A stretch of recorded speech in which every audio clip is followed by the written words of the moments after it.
Chapter 1, The Arrival. You arrive in Rome, 44 BC. The heat hits first. Dry, dusty, carrying the smell of animals, sweat, and something rotting in the distance. Then the noise. It never stops. Merchants yelling prices, metal striking stone, children running barefoot through alleys. Arguments breaking out over nothing. You've worked in crowded cities before. This is different. There's no personal space here. People brush past you constantly. Hands, shoulders, eyes. Too many eyes. You check your weapon. Still there, still real, but everything else feels wrong. You weren't trained for this kind of environment. No maps, no comms, no extraction. Just a name, Julius Caesar, and a deadline you weren't given. You walk the streets trying to blend in. You fail immediately. Your posture gives you away. Too alert, too controlled. People here move differently, slower, heavier, like they've accepted something you haven't. You step into an alley, remove your outer clothes, hide your weapon, buy a tunic from a street vendor.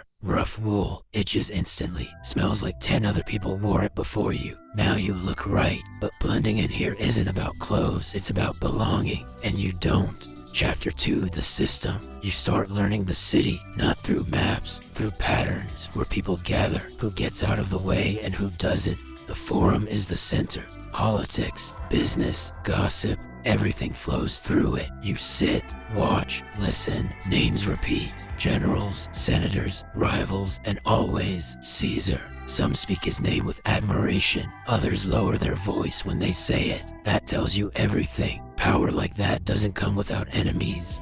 You follow a group of soldiers, veterans. They joke about Gaul, about war, about him. Not fear, not exactly loyalty either. Something deeper. They believe in him. That's a problem. Because killing a man is easy. Killing what people believe about him isn't. Chapter 3, The Target. You try to get closer. Closer means risk. You position yourself along a main route. Wait, hours pass, then movement. People shift before you even see him.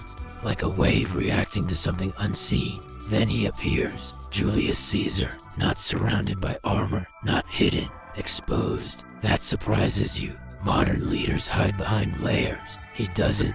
He walks through the crowd like he owns it, and somehow, he does. You study him, his pace, his posture, his awareness. He's not careless. He's choosing to look fearless. That's different. You consider it a clean shot from a distance, but there's no distance here. Someone would see, someone would react, and then it's over. Not just the mission. You, Chapter 4, The Problem. You retrieve your weapon.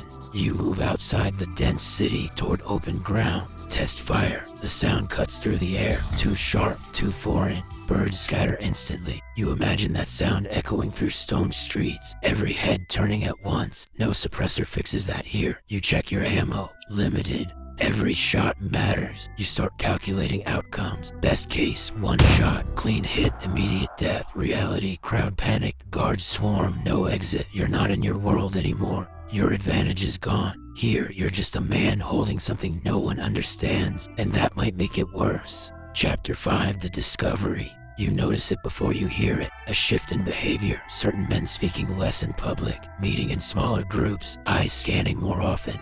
Then you hear it, whispers, not about Caesar's power, but about ending it. You lean into conversations, pick up fragments, too much control. Republic is dying. It has to happen soon. This isn't random talk, this is coordination. You follow one of them, a senator. He meets others at night. No guards, no witnesses. You stay in the shadows, and slowly it becomes clear. There is already a plan. You weren't sent to create history. You were sent into it. Chapter 6, The Choice. The date locks in. A Senate meeting. Location, Theater of Pompey. That's where they'll do it. Public enough to matter, private enough to control. You run scenarios all night. If you act first, you complete the mission. If you wait, history completes it for you.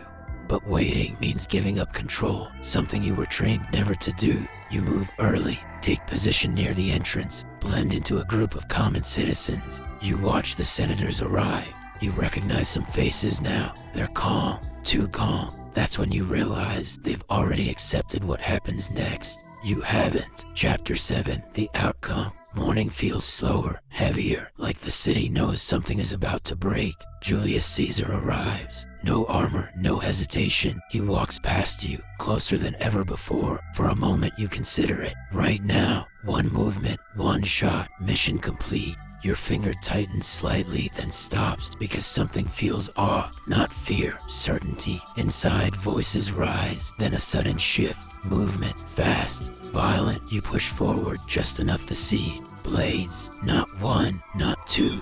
Many, too many. The attack isn't precise. It's overwhelming, chaotic, personal. Men shouting, some hesitating, others not. Caesar resists at first. Then he sees who's attacking him. That's when the fight leaves him. Not because he's losing, but because he understands. You don't fire. You can't. There's no target anymore. Just a collapse. A system turning on itself and finishing what it started long before you arrive. After. Rome doesn't go silent, it erupts. People running, shouting. No one fully understands what just happened, but everyone feels it. Something irreversible. You step back, your mission is complete, technically, but it doesn't feel like a success, because now you see it clearly. Killing Julius Caesar was never the hard part. He was already surrounded by men ready to do it. The real truth is simpler. Rome didn't need you. History didn't need you. The outcome was already decided. You were just there to watch it happen.